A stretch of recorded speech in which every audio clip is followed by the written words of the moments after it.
Et nous te prions, Seigneur, de nous guider au travers de ta parole.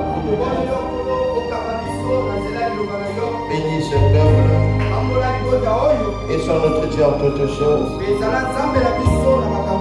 Et c'est là pour la gloire de ton Saint-Nom.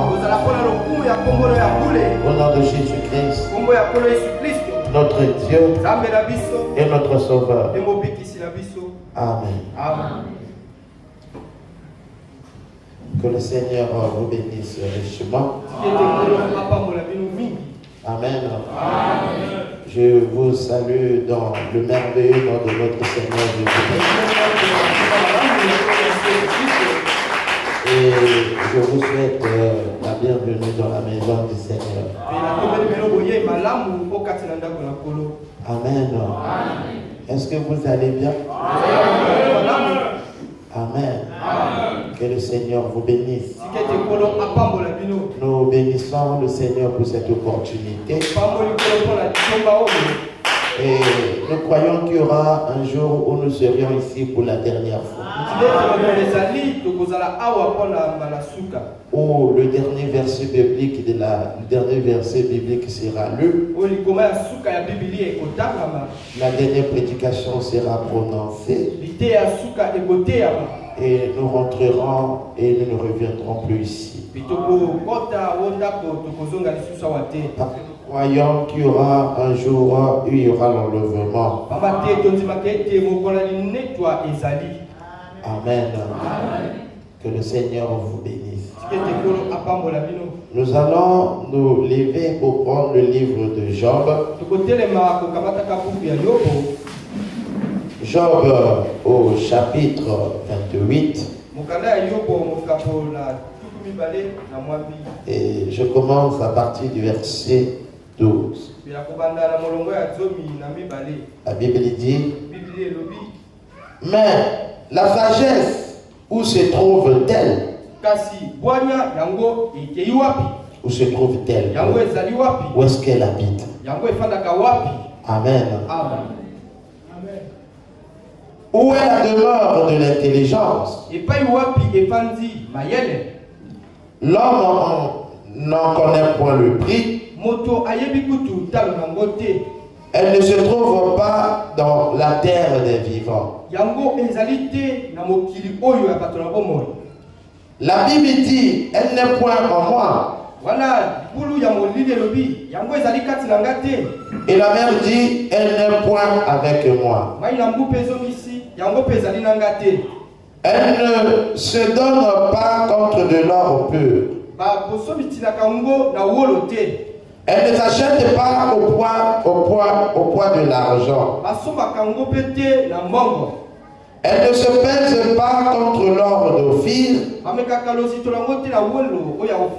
ni contre le précieux onyx, ni contre le saphir. Elle ne peut se comparer à l'or ni au verre. Elle ne peut s'échanger pour un vase d'or fin. Le corail et le cristal ne sont rien auprès d'elle. La sagesse vaut plus que les perles. Le topaz d'Éthiopie n'est point son égal. Et l'or pur n'entre pas en balance avec elle. D'où vient donc la sagesse? Où est la demeure de l'intelligence? Elle est cachée aux yeux de tout vivant. Elle est cachée aux oiseaux du ciel. Le gouffre et la mort disent: nous en avons entendu parler. C'est Dieu qui en sait le chemin. C'est lui qui en connaît la demeure, car il voit jusqu'aux extrémités de la terre. Il aperçoit tout sous les cieux. Quand il régla le poids du vent, et qu'il fixa les mesures des eaux. Quand il donna les lois à la pluie et qu'il traça la route de l'éclair et du tonnerre, alors il vit la sagesse et la manifesta. Il en posa les fondements et l'a mis à l'épreuve. Puis il dit à l'homme, voici la crainte du Seigneur, c'est la sagesse. S'éloigner du mal, c'est l'intelligence. Amen. Veuillez vous asseoir. Que le Seigneur ajoute les bénédictions à la lecture de sa parole.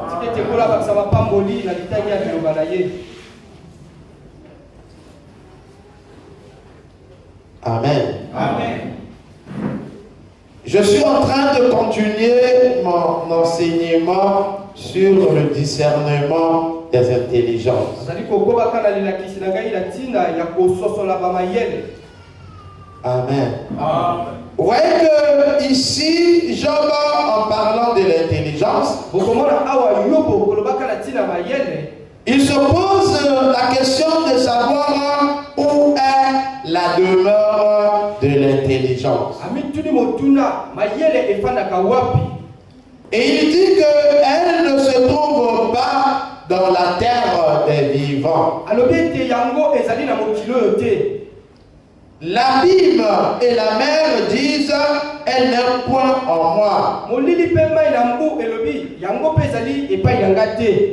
Et il dit, l'intelligence n'a pas de prix.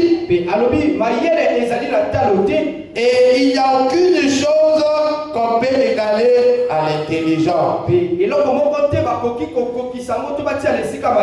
il dit, la demeure de l'intelligence est cachée aux yeux de tout ce qui est vivant. Il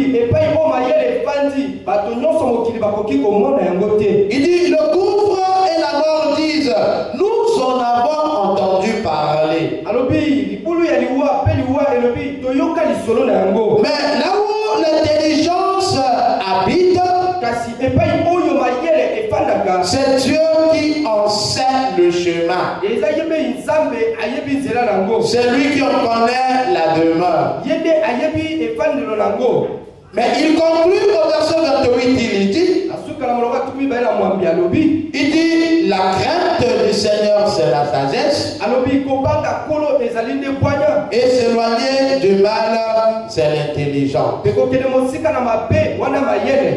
Amen. Amen. Ce matin, je vais ajouter une petite chose. C'est que l'intelligence a été donnée à l'homme pour que l'homme puisse connaître le mystère de Dieu. Amen. Amen. Vous savez que Dieu est mystérieux. Vous savez que la Bible est écrite en énigme, en symbole et en parabole. Et l'apôtre Paul dit que la lettre tue,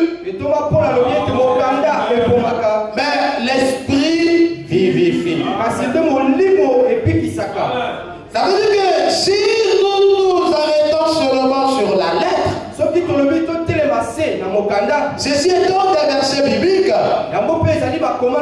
ou des citations, cela peut nous tuer. Mais il y a quelque chose au-delà de l'écriture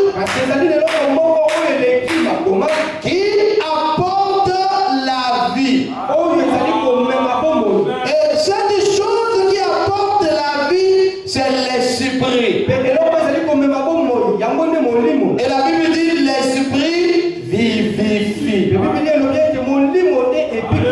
Et l'apôtre Paul va dire que nous avons la porte.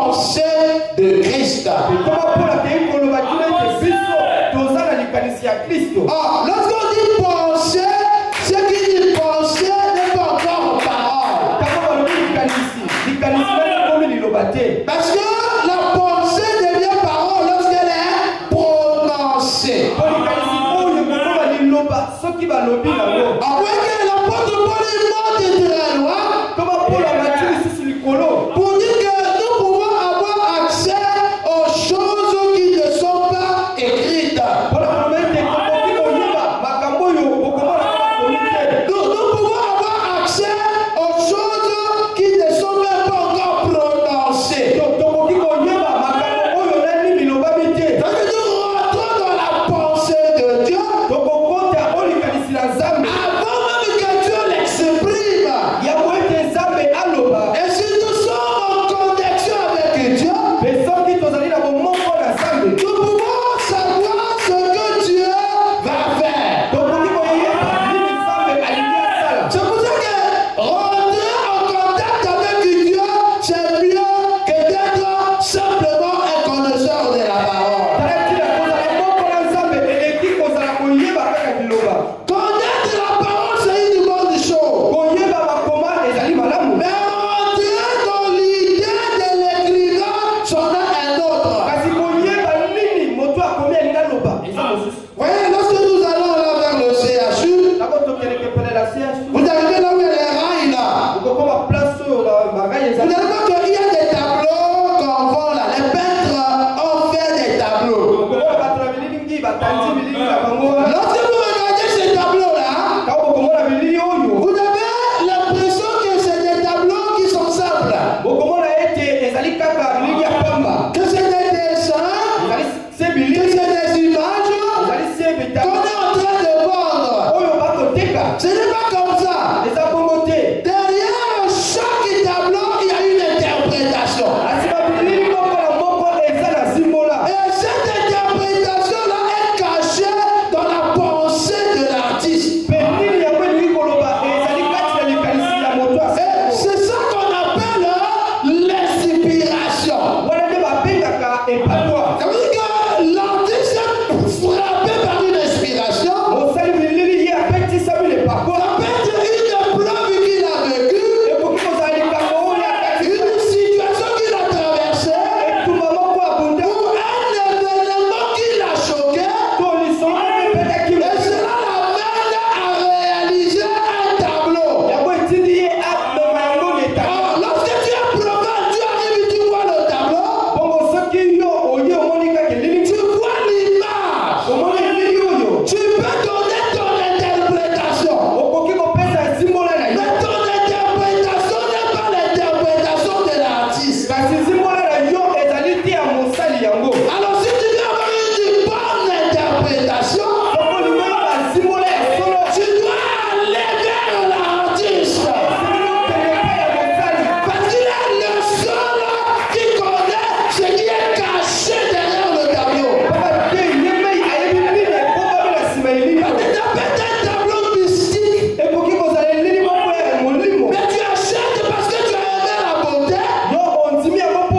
Mais derrière ce tableau-là, il y a des symboles ésotériques. Et il y a des gens qui ont la capacité de déchiffrer les symboles. Quand il passe en voiture, il regarde le tableau, il s'arrête, il achète ce tableau-là, parce qu'il a eu la capacité de déchiffrer les symboles là. Et il a pu déchiffrer parce qu'il est initié. Est-ce que vous êtes avec moi? Et cela se passe aussi dans le domaine de Dieu. Il y a des gens que Dieu appelle. Il les amène dans le secret et il leur explique son plan, son dessein, ce qui est sur le point de faire. Alors cet homme-là, quand il quitte la présence de Dieu, lorsqu'il vient lire l'écriture, il ne lit pas comme tous les autres. Parce qu'il a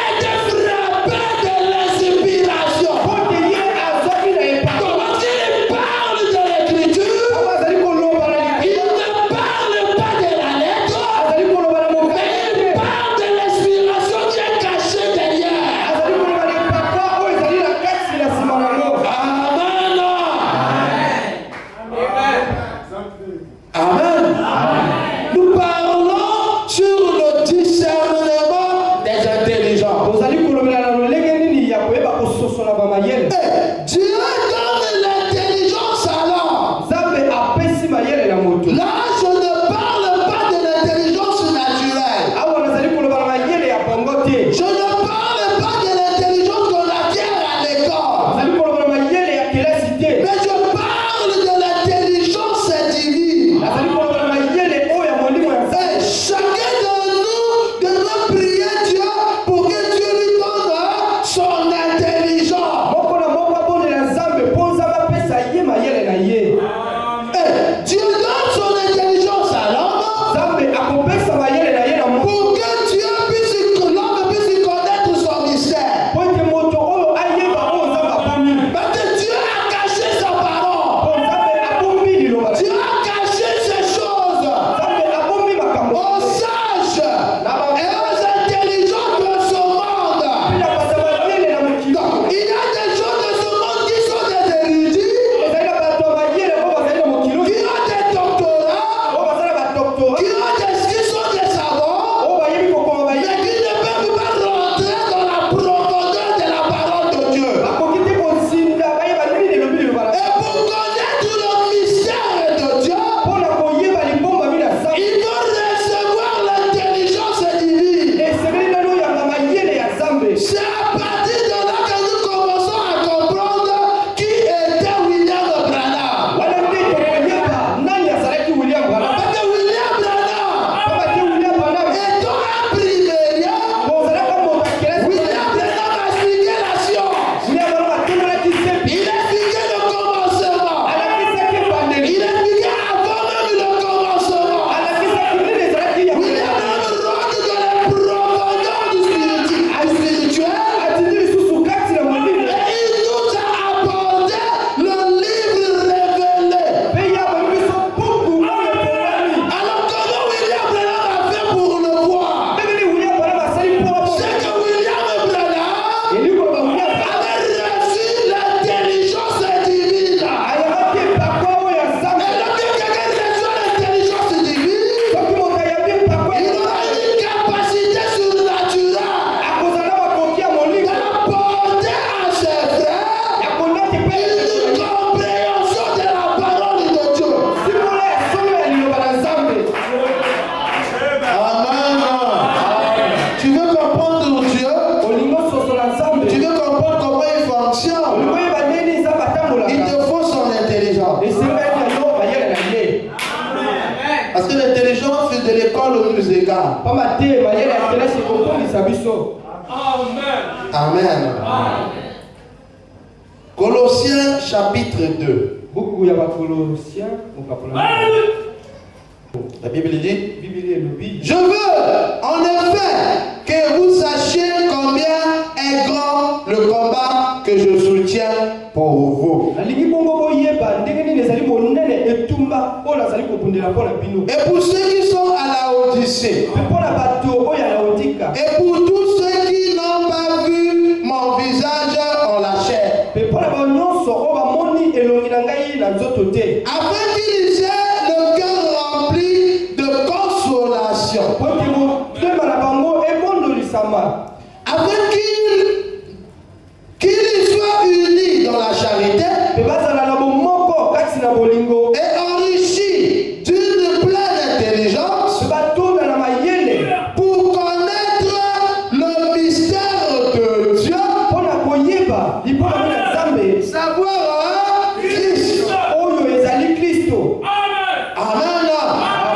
Comment on fait pour connaître le mystère de Dieu? La Bible dit il faut avoir. La Bible dit afin qu'ils aient le cœur rempli de consolation, qu'ils soient unis dans la charité et enrichis d'une pleine intelligence pour connaître le mystère de Dieu, savoir Christ.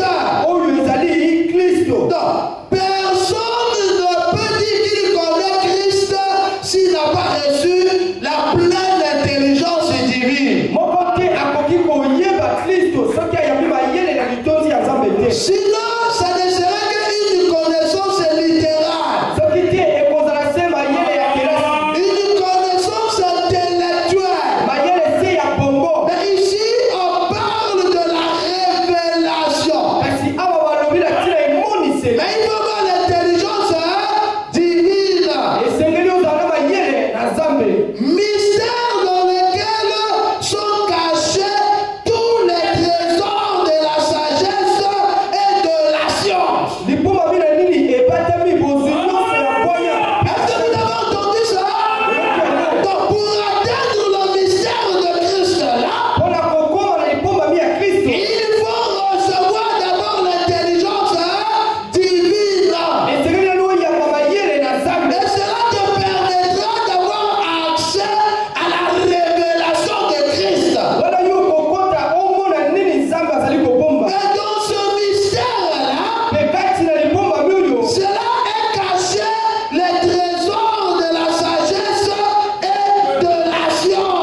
Il y a des gens qui savent prêcher la parole. Il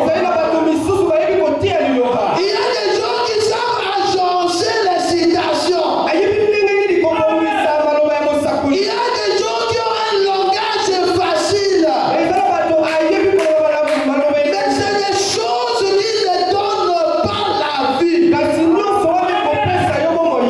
pour transmettre la vie éternelle, l'homme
Christ. Il faut recevoir la pleine intelligence. Et c'est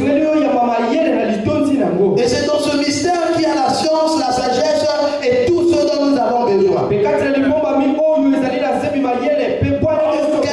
qui rentre en contact avec cette intelligence, c'est quelqu'un qui a le dos courbé. Parce qu'il va comprendre qu'au départ, il ne comprenait rien. Si vous voyez quelqu'un toujours debout, il montre qu'il est arrivé, qu'il peut, il n'est pas encore rentré en contact de cette intelligence. C'est quelqu'un qui aura le dos courbé. Ça veut dire que quelqu'un de humble, quelqu'un qui reconnaît sa position, qui sait que ce que je suis, c'est par sa grâce. Il tenait sa grâce que je n'arriverai pas là. Alléluia. C'est pour ça que William Branham était aussi quelqu'un qui avait le dos courbé. Le ministère de Branham là, si peut-être on avait donné ça à l'un de nous, peut-être qu'on ne devait même pas s'approcher peut-être pour faire connaissance ou pour entrer en contact avec quelqu'un. Pour le rencontrer, il faut des audiences.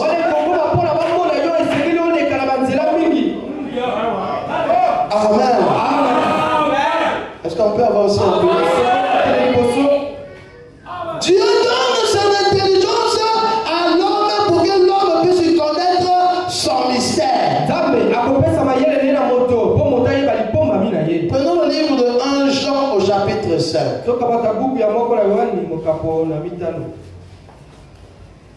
La Bible dit, verset 18,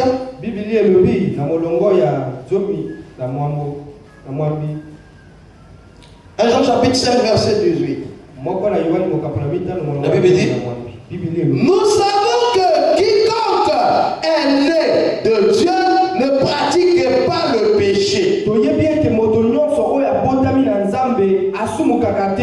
Mais celui qui est né de Dieu se garde lui-même. Et le malin ne le touche pas. Nous savons que nous sommes de Dieu et que le monde entier est sous la puissance du malin. Nous savons aussi que le Fils de Dieu est venu et qu'il nous a donné l'intelligence. Pour faire quoi? Pour connaître le véritable. Et nous sommes dans le véritable en son Fils Jésus-Christ. C'est lui qui est le Dieu véritable et la vie éternelle. Petit enfant, gardez-vous des idoles. Alléluia. Pourquoi Jésus est venu dans le monde? Il est venu dans le monde pour nous donner l'intelligence, pour connaître le véritable. Et nous sommes dans le véritable en son Fils Jésus-Christ. C'est lui le Dieu véritable et la vie éternelle. Donc pour connaître qui est Jésus, il faut avoir l'intelligence divine. Amen. Amen. Aujourd'hui, les gens reconnaissent Jésus parce qu'il est déjà mort. Et tout le monde croit en Jésus aujourd'hui. Mais si Jésus venait aujourd'hui, je pense qu'il y a beaucoup de gens qui ne doivent pas le croire. Est-ce que vous savez que Jésus était un peu comme un villageois? Jésus a quitté Nazareth. C'était un petit village pour venir à Jérusalem. C'est un peu comme si quelqu'un quitte un fond et il vient à Brazza et il dit que je suis le Dieu créateur des cieux et de la terre. Qui va croire? C'est un beau quartier. C'est pas ça. Mais nous croyons parce que c'est passé.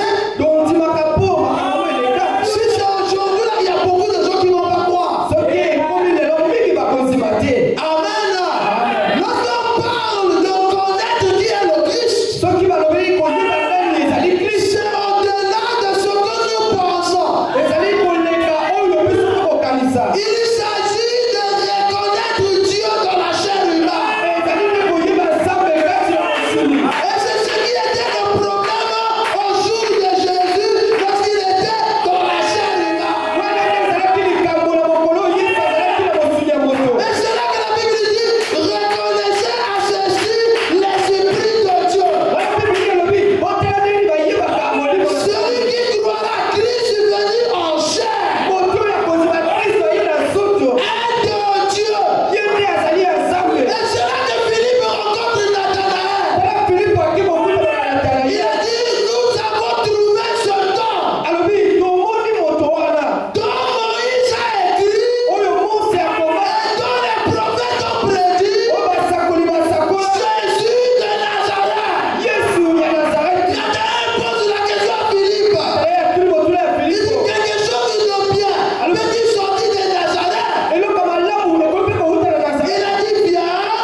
continuer à agir.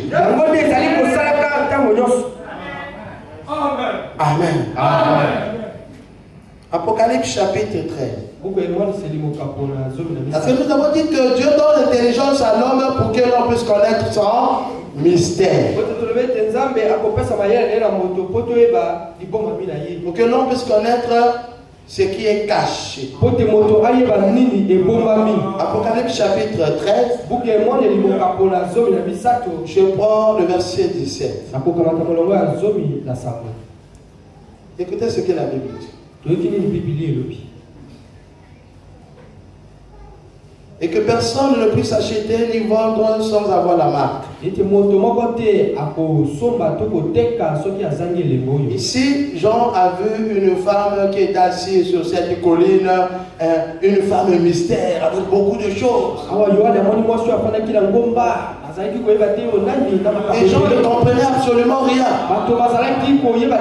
Mais là, il y a quelqu'un qui lui apporte l'intelligence. Amen. Amen. Et que personne ne puisse acheter ni vendre sans avoir la marque. Et le nom de la bête ou le nombre de son nom. Écoutez le verset 18. C'est ici la sagesse. Que celui qui a de l'intelligence calcule le nombre de la bête. Car c'est un nombre d'hommes et son nombre est 666. Pour calculer ça, il faut avoir quoi? C'est pas ça? Mais c'était écrit depuis des années, on a des légions lisaient. Mais ils n'ont jamais eu l'intelligence pour calculer. Mais ils étaient où avant William Branham? C'est lorsque William Branham arrive, il calcule. Lorsque William Branham calcule, il nous montre que c'est vicarisme fini.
puisse connaître son mystère.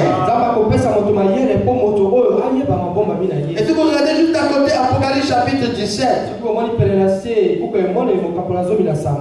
verset 9, la Bible dit, c'est ici l'intelligence qui a de la sagesse. Quelqu'un a suivi? Ça, c'est pas une intelligence simple. Hein? Il y a des intelligences et il y a des intelligences qui ont de la sagesse.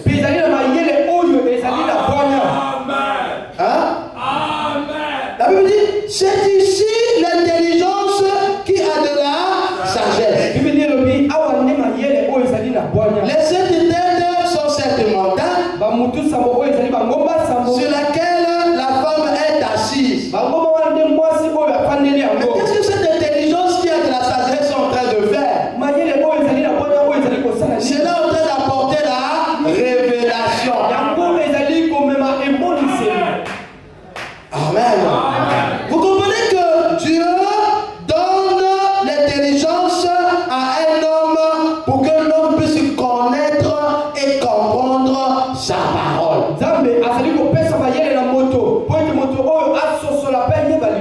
Il y a des intelligences livresques.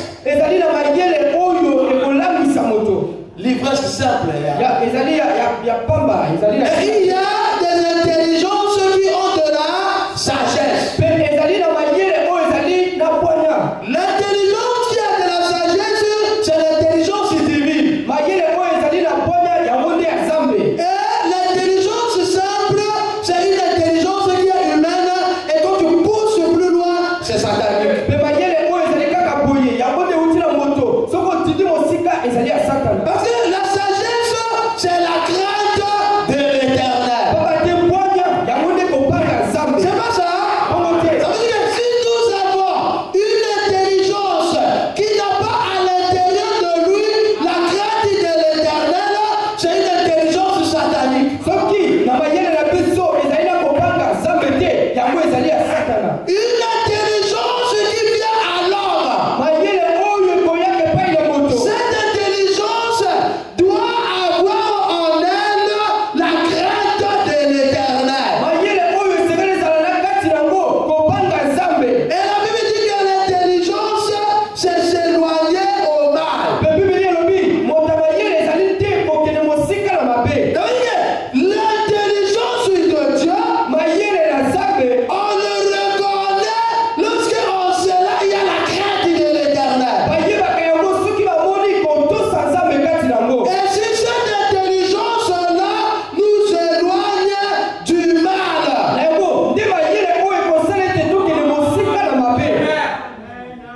Amen. Amen. Comment je vais faire pour discerner les intelligences? Si je vois une intelligence qui n'a pas la crainte de Dieu et une intelligence qui m'emmène vers le mal, c'est que cette intelligence-là n'est pas divine. Amen. Amen. Une intelligence divine doit faire que l'homme puisse atteindre le but de Dieu.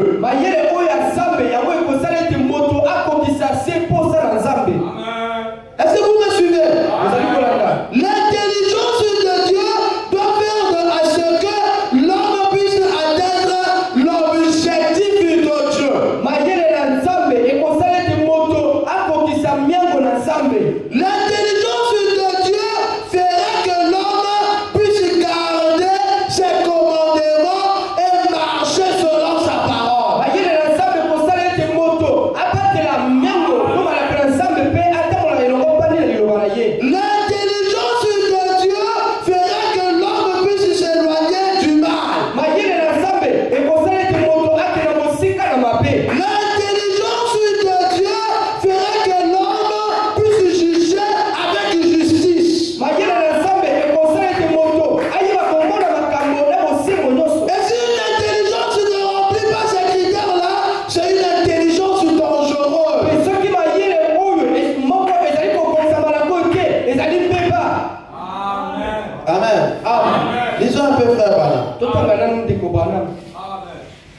Je vais m'arrêter d'un moment à l'autre.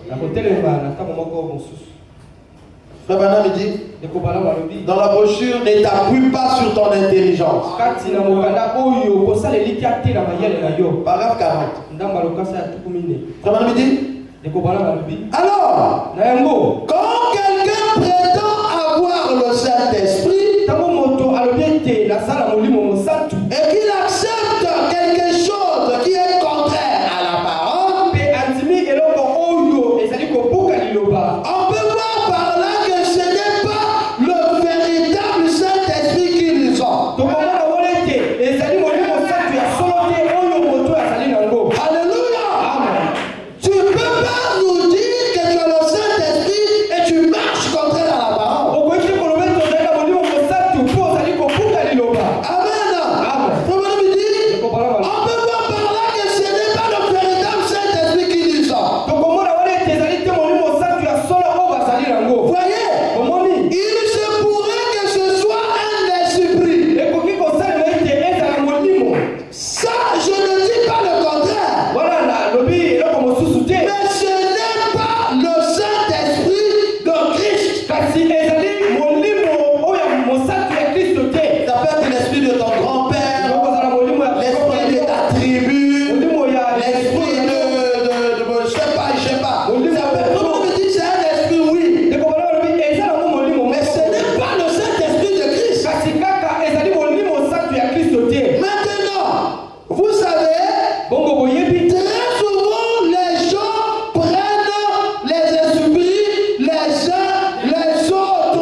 les autres.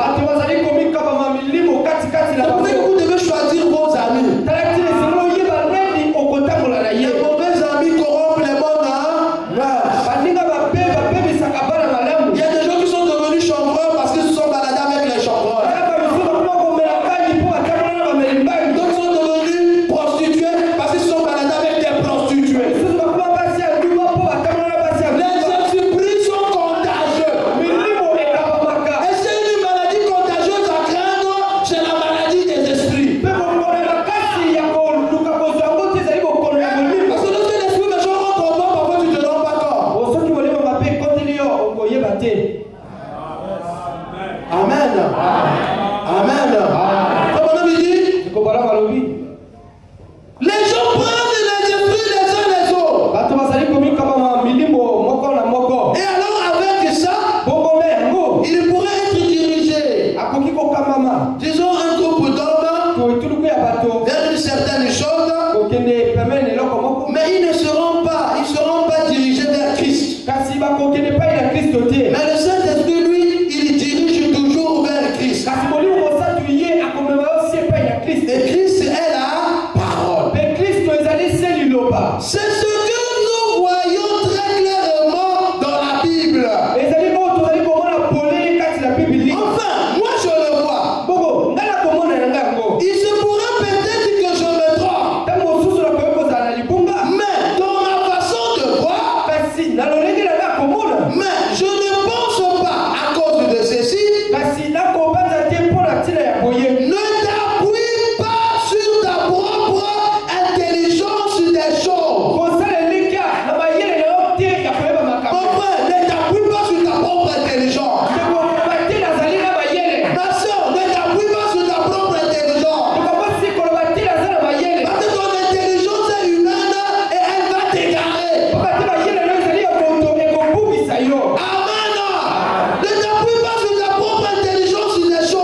Le pasteur a dit. Il a dit c'est la parole. Est-ce que ce que le pasteur a dit là c'est la parole?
Vous voyez que c'est sérieux?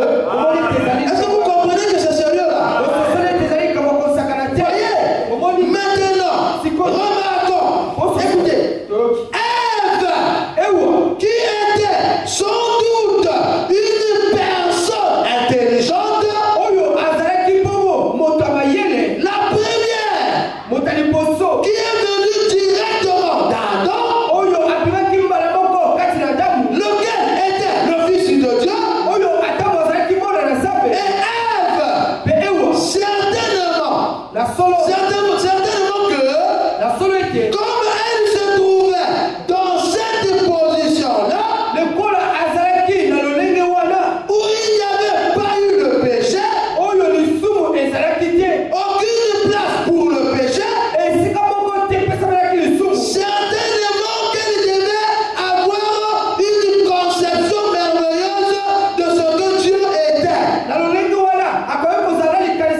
et Dieu, ils marchent ensemble.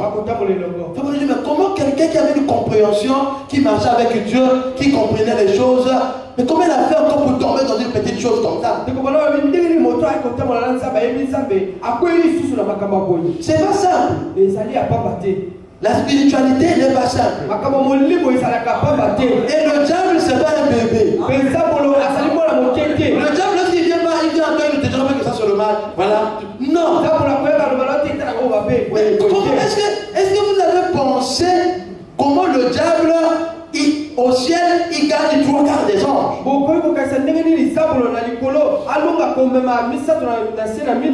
Dieu, au ciel, avec tout son pouvoir, tout ce qu'il est. Les anges qui étaient au ciel, ils connaissaient qui était Dieu, son pouvoir, tout ce que Dieu pouvait faire. Mais le diable a pu corrompre les 3/4. Mais comment il est arrivé à les convaincre? C'est compliqué. Donc, il s'est mis là. Il a prêché, il a prêché, il a prêché, il a remarqué, regardez ce que Dieu est, remarquez sa parole, remarquez. Après, il a commencé à leur montrer les failles de Dieu. Et il était tellement éloquent, il savait expliquer les choses, à tel point que lorsqu'il prêchait, les autres disaient, oh, tu en as raison. Il a raison. Mais tous les gens ont dit Amen. Amen. Mais si le diable arrive à corrompre les anges qui sont au ciel, à plus forte raison toi. Mais comment il les a corrompus? C'est pas l'intelligence. Et l'intelligence satanique, le diable est rusé. Il a l'air de peindre des choses de façon à tromper. Donc, il vous montre quelque chose comme l'oiseau là qu'on appelle Pessangaï Pembe là. Vous voyez l'oiseau là, il est blanc. Quand vous enlevez les plumes à l'intérieur, la peau est noire. C'est comme ça que le diable fait les choses. Tu vois le blanc, mais derrière il y a le noir. C'est pour ça que nous devons avoir le discernement des uns. Il ne faut pas jouer avec le diable. Avec le diable, il faut du rouquereux. Il y a des choses parfois qui disent que le pasteur est trop dur. Je préfère être dur. Que le mal ne rentre pas, que j'ai du complaisant et que je sois surpris. Parce que le diable est trop futé, trop rusé, et il va rentrer d'une manière, quand tu te réveilles, c'est déjà pourri. Il ne faut pas donner au diable des chances. Il dit fouillez même l'apparence du péché. Pas le péché, mais l'apparence du péché.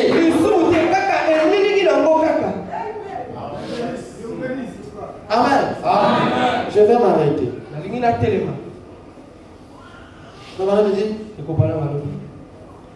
Voyons. Vous êtes dans la meilleure classe qui existe. Des fils et des filles de Dieu. Moi, je préfère cette compagnie-là à celle de tous les rois et tous les potentats et tout le reste.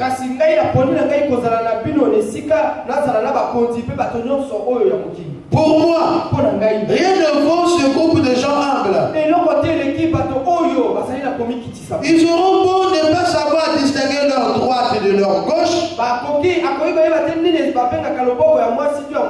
Donc ils connaissent Dieu, qu'ils l'aiment, qu'ils le servent. À mon avis, ce sont eux les célébrités du ciel. Oui, monsieur. Bon. Mais nous voyons qu'elle s'est laissée facilement convaincre par Satan de se détourner de la parole de Dieu. Et elle sait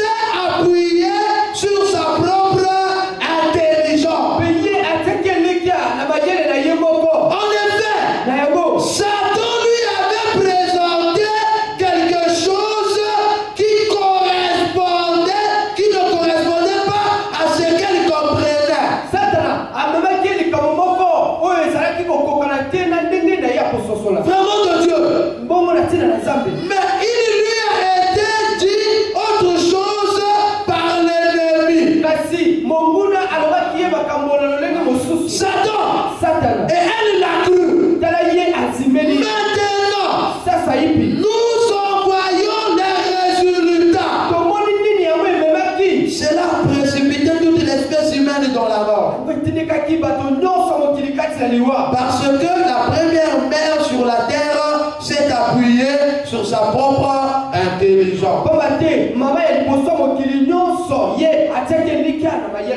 Quelque chose de contraire à la parole de Dieu.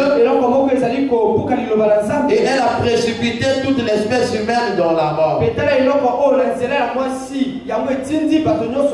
On me dit maintenant, croyez-vous cela? L'assemblée dit Amen. C'est la parole. Eh bien, la femme est toujours 3 points de suspension. Amen.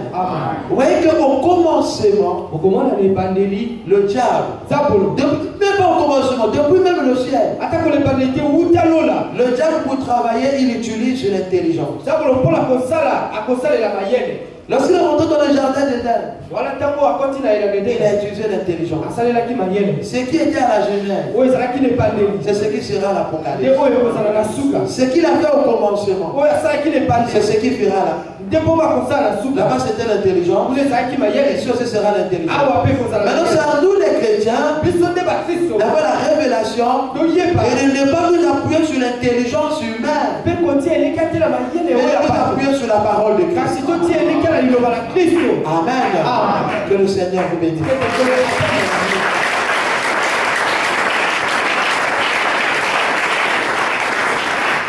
Mon frère et soeur, je vais te dire ce matin,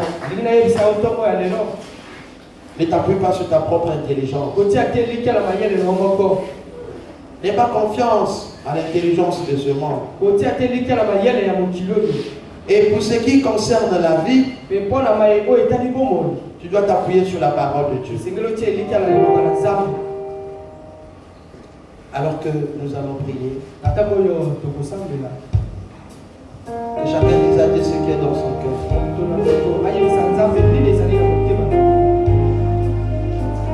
Prions le Seigneur tous ensemble.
Grand Dieu du ciel, Père céleste,